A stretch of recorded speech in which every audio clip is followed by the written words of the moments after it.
was a very big hunk of the pie. This is early mid-'60s. Yeah, very early mid-'60s. It just, we captured, and in those days we were really a young people's radio station, because rock and roll, which it was, rock and roll music, as Jack O'Brien used to call me, the king of rot and roll, rock and roll music was not accepted by the adult world. They poo-pooed it, you know. As they said, they must feed him, they say they must feed Cousin Brucey 5 times a day and put him in a closet and then let him out at night. So no, it was not chic, it was not in to listen to Cousin Brucey and to WABCs or WMCAs in those days.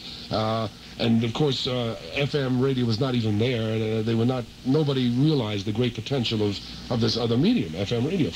So we just banded along, and everything on the radio in those days were pimple creams. I mean, I became the king of pimple creams, you know. Hey, everybody, listen, you want to get rid of your pimples? Why not use Blematine Go-Go?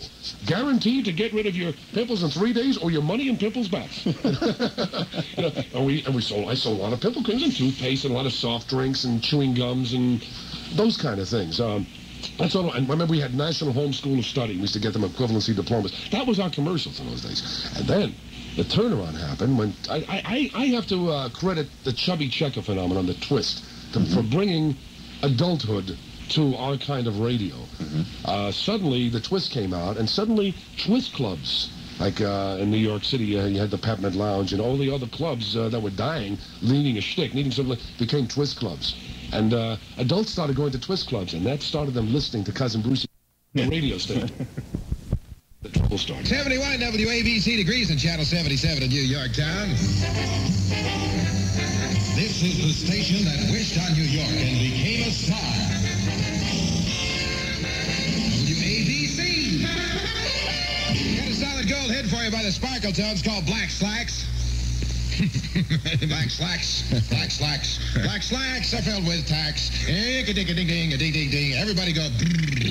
Thank you. And we would vote on which ones we wanted to play. Now, we didn't have a lot of choice. It was whatever was brought in that we listened to that we had a choice to add. And so, actually, WABC at its peak, and even after I left there, had narrowed their playlist of current singles to a very low number, somewhere between 18 and 22 or 23, depending on the records that were available. And those records were rotated all the time. In other words, in 1 hour you'd play 1, 3, 5, 7, and 9, and 11, and the next hour you'd play 2, 4, 6, 8, 10, and 12, and it got to be boring to me. I mean, some of the records were good, and some of them were great, and all that sort of thing, but there was so much new music starting to emerge, and there was this whole rebirth of people involved in writing and recording, and it was so valuable to get to all these new people that were coming along, and we weren't doing it. But of course, the nature of the station was to play the hits, so the newer things weren't of concern to management. They were to some of the air people, and so there was a neglect in that area. And of course, once FM emerged and came into its own, the birth of all the music we have today really grew. I mean, then the expansion. But thinking back, the groups that were hits in the early and middle and mainstay days of ABC in the 60s were the same groups that we had to work with. They were mainly vocal. Musicianship didn't come along till later, till more of this birth and freedom happened, where you get up on stage and not only you play these songs, but you show musicianship. Here's a guy that can really handle the keyboard. Here's a fantastic guitarist. You know, that sort of thing. That came later. But all the records that you used to listen to then were all, if everybody wasn't singing, you're in a lot of trouble. I had befriended a bunch of kids, Bob Lewis, alias Babaloo, a doo-wop group, before I was in a period when I wasn't on the air. I was working I was a graduate student, and I was working at a YMCA youth program. And I befriended a bunch of kids who had a doo-wop group. They put out a record almost a year later while I was working in New Haven, which wasn't a particularly good record, but it wasn't a bad record. And they came up to New Haven to do some promotion for their thing. And they came up a couple of times, and then they walked in one day and they sang this song to me. This Babaloo, Babaloo, I-A thing. I hadn't even heard the record it was taken from, which was a 1958 million record seller by a group called the Eternals. And I flipped on the theme song. I said, this is a lot of fun. I stuck them in a production studio at the radio station, recorded it, and started using it. And the result was that people started calling me Babalu. It was just a take on Bob Lewis. When I got to New York radio, my first boss in New York was Rick Sklar, not at ABC, but at what was then WMGM and is now WHN, and it was a rocker at that time. I took over a show from Al Lohman Jr., which was, in fact, the Peter Tripp show. Al Lohman had taken it over from Peter Tripp, and I took it over from Al. And it was the 8 to 11 slot or something like that. It was opposite Scott and Brucey and, I guess, Steve O'Brien. I finally won an argument with Sklar to let me use it. I used it a few times and got contacted by the Eternals. And I thought they were going to get mad because I was using their record. And they said, no, we want to record the theme for you the right way. So we went into a studio and recorded it, and I used it. And it was the theme song that attached the name to me. Yeah, 37 WABC degrees, and it's cloudy in our town, downtown New York town. Date, if you need it, Wednesday, 17th of February, 1965. Right now, again, 37 and cloudy. All aboard. Hit that whistle. 77 WABC.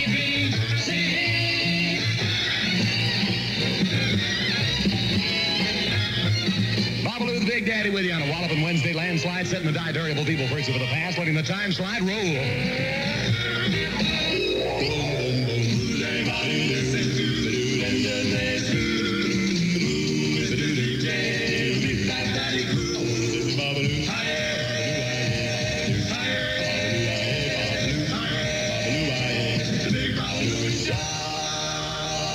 The one that I probably was best known for was the All Night Show, which I did when I first came there from Winds.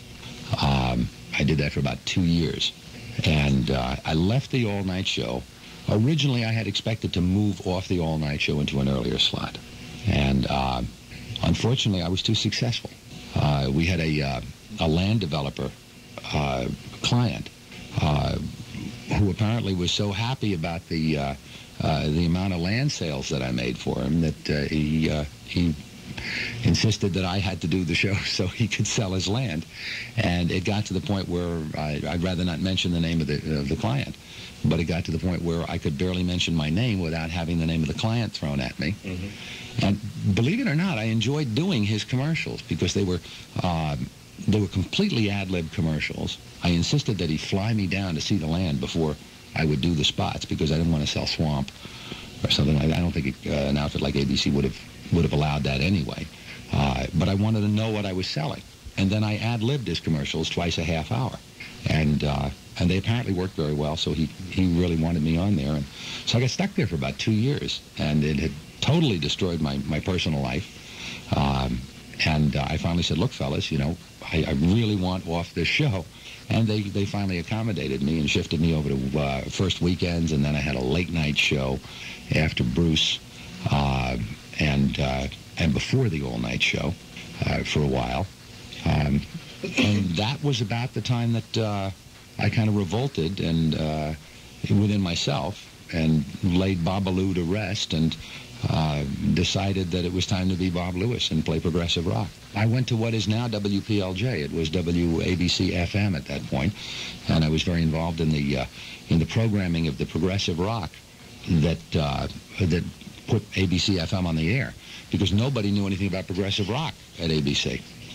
Anything. I liked it. I'd been listening to it myself for a long time, and I kind of doubled for a while. I was doing Babalu on ABC AM and Bob Lewis on FM, and the station finally became concerned that my being on both radio stations was confusing the ratings. So they threw a curve at me and told me I had to work on one station or the other, and I think I blew their minds and took FM. And as a matter of fact, somebody, I will not say who, said to me, how can you work for a little FM rate? Now, this is very appropriate for what we're talking about. The question was asked of me by one of the management.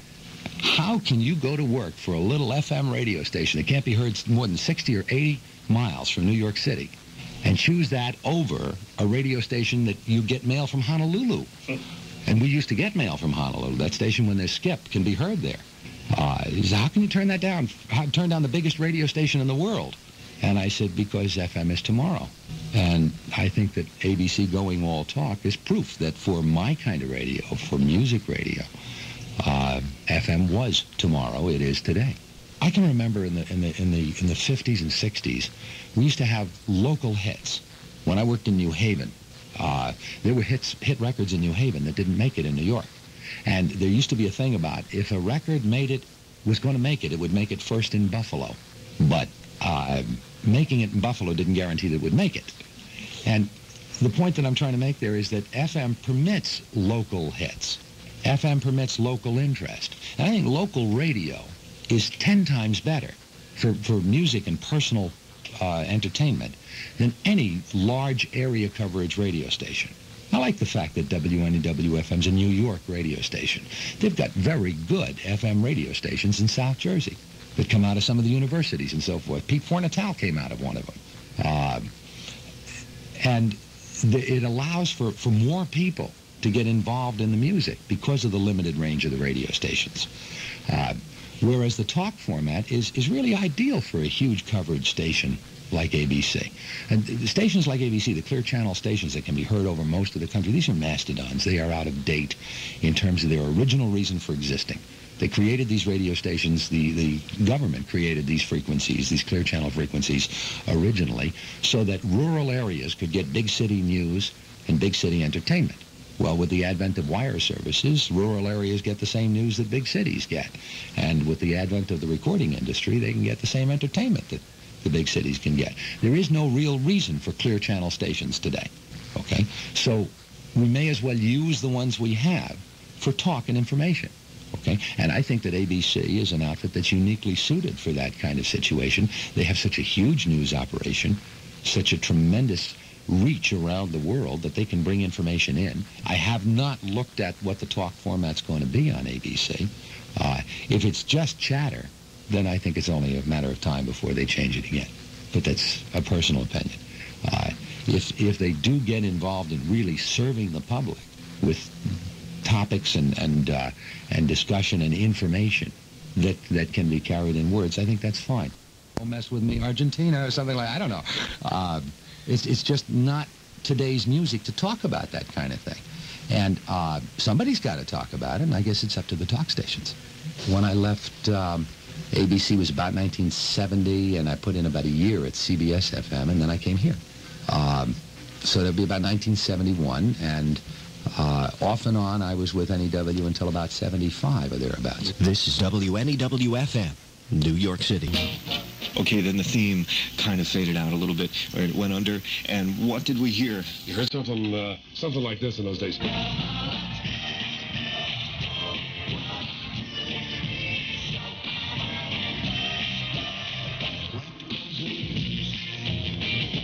Hi, everybody. Cousin. Makes me laugh when I do that. This is your cousin Greasy. Hi, everybody. Listen, I hope everybody's feeling terrific. I had a great time last week at Palisades Amusement Park. This Saturday, it's going to be Chubby Checker, Fats Domino, Tony Bennett. You know who he is, kids?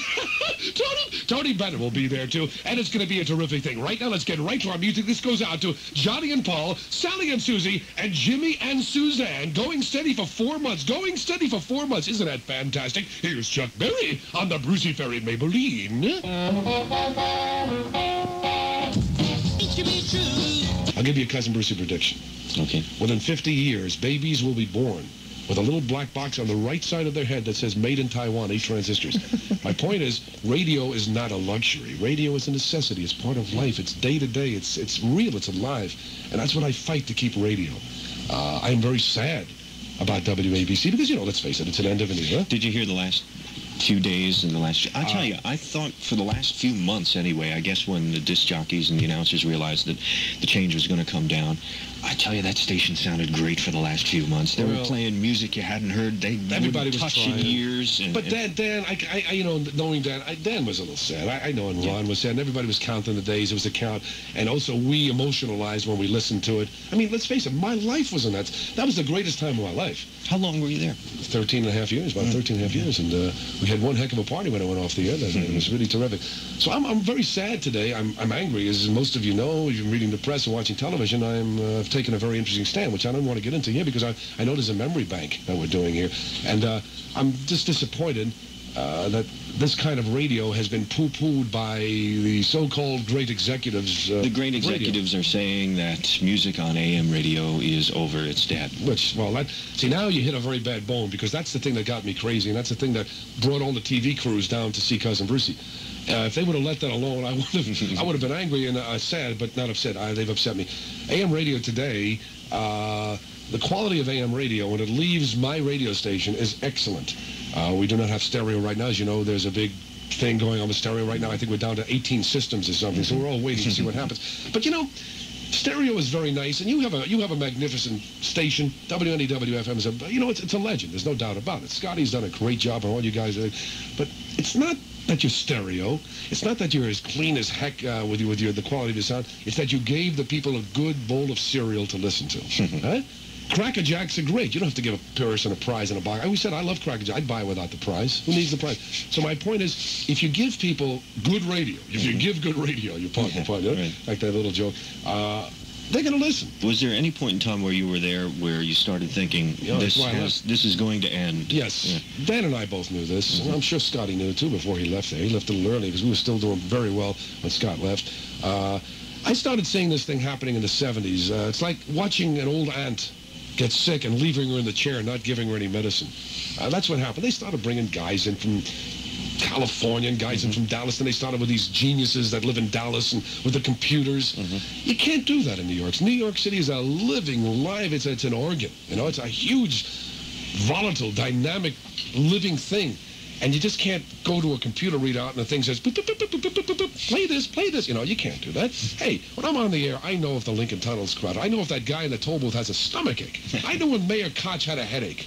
And I used to talk to him on the air. I knew who was missing. I helped the police. I knew if a toothpaste tasted good, I'd tell people. You know, that's what radio is. It's alive and dynamic, and they just didn't understand this. So over the last decade, the 70s, they let this slip. They got too darn involved in being number one, worried about being number one. Instead of watching their own backyard and doing the best creative radio they can do, maintaining what they were doing, reestablishing WABC as a live, people, one-to-one type medium, they let it go. They were too worried about FM coming in. Sure, FM was coming in. But why does everybody have to be number one? Why can't you do the best you can do and be creative? See, once you get afraid, you cannot be creative. You get fear, you're finished. You're finished. You're done. And that's it degenerated. It was not a natural thing. It could have been helped. I think a lot of creativity lies in the opportunity to make a mistake. Yes. Boy, I'll tell you. Sometimes I go on the air and I'll do things where I'll make a mistake, I'll make the wrong judgment, and I say to myself, oh my God, Rick Sklar's going to call me any minute. Then I say, wait a minute, I own this. I'm the boss.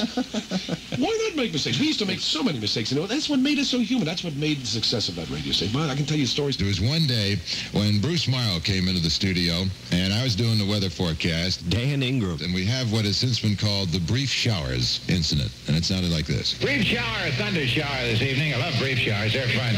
Watch them briefs coming down. Cloudy with fuck.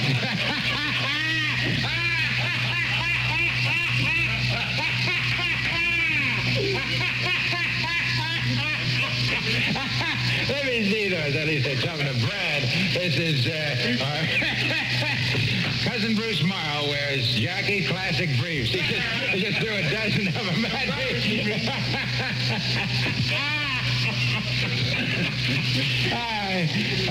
Where were we? We're not on the air now. Yeah, isn't it wonderful? Gee, what people would think with you with Jackie shorts there and all that. I don't know. They may have been another brand. I don't know. But they smell new. Cloudy with fog tonight. Temperatures in the mid-70s. Partly cloudy, warm, and humid Saturday. Your image is gone, Bruce. They know what you really are. Showers likely towards the evening tomorrow. Temperatures in the 80s. Cloudy and a chance of rain Saturday night and Sunday. I surrender.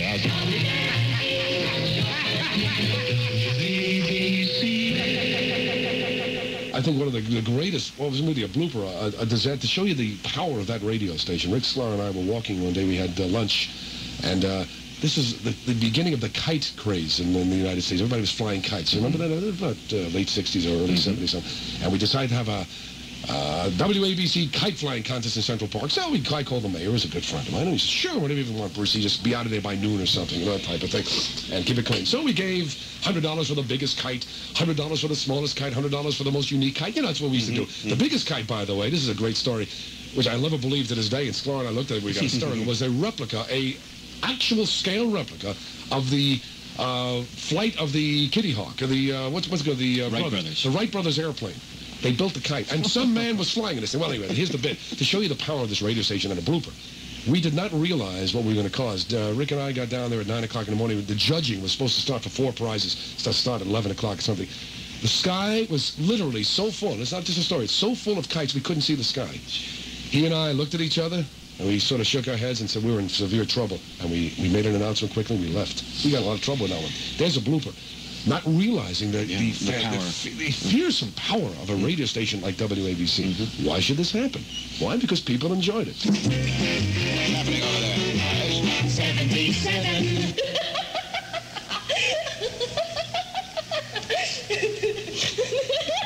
Come on, honey. 87. Hang on and all. Come on already here. Ridiculous. Now stop it, fellas.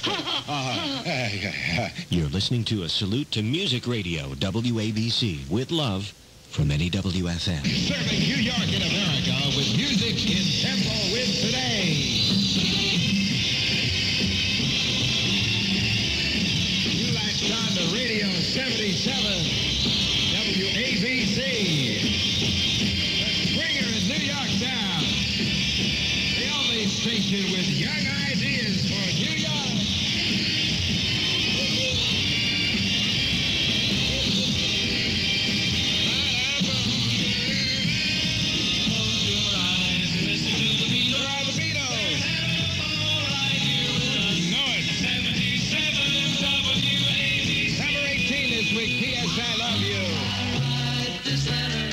We were the hot shots in town, and we were active, and I always got around, so certainly the phenomena we knew about. And the very first arrival in our area of the Beatles was out at the airport, and I went out to cover their arrival. Now, you know, the concert was not on yet or anything, but they had flown in, and they hustled them through a corridor and into a room where they were going to meet the press. But in coming through the corridor, the teeny bopper girls broke loose from a theater-type roping, red roping, knocked that over, and I was in the crowd coming from the plane with them, and so I was mauled. I mean, it was ridiculous. I had a beautiful overcoat on. It was cold. It got ripped right off, got ripped to shreds, and it was pandemonium, but it was that way everywhere they went. Their thing was the first idol-type affair that the American teenagers had had in a long time. You know, prior to that, there was always a guy coming along. There was an Elvis, and there was a Frankie Avalon, there was a Fabian. Nothing quite like this in a group, and each girl's focusing on whichever one they really were into, or all of them as such. And, of course, they had the haircuts that the American boys didn't have. So, wow, all this going for them. From there, back to the hotel, and in the limos, and the screaming and the yelling and the panic when they went in the hotel on Park Avenue. One female type grabbed Ringo's St. Christopher medal from his neck, ripped it off, and ran down the street with it. And the next day, well, we talked about it on the air, and the next day she showed up, and she had the St. Christopher's medal that his grandmother had given him. And it wasn't the value of the medal so much as the, you know, family heirloom type. So she showed up and she had it, and Ringo thanked her, and she got tickets to the concert and an autographed album and so forth. And I must say this, the disappointing thing about the Beatles, after all the hoopla and they finally got here, alone as they were trapped and imprisoned in their hotel rooms, not being able to walk down the street, not being able to do anything, was their pale, white complexions. I mean, each one of them looked to me as if they had been in a hospital. And I guess this whole urgency of what happened and how they just blew up into these fantastic stars, they were tired and they were pale. And to see them later, as each year went on, and to follow them and see how much better they looked, it was really incredible. One other thing about the Beatles and the stay in the hotel, because people don't think about that, but when you're in a hotel, it might be like a hospital, only it's a lot more comfortable, and everything's brought to your room. A person who has wanderlust isn't going to stay in that hotel. And Mr. Lennon was the wanderlust, because John left that hotel dressed as an old lady, and he went out on the town as an old lady with a cane and a wig and the makeup and the whole thing. John snuck around a little. I think Paul may have gotten out, too. The rest of them were afraid to do anything. It was amazing because we were in this hotel, Park Avenue, literally for about 2 or 3 blocks was wall-to-wall young females, and some males, too. And they were all listening to the station. We were in a room adjacent to the floor where the Beatles were on, and we had our setup in the room.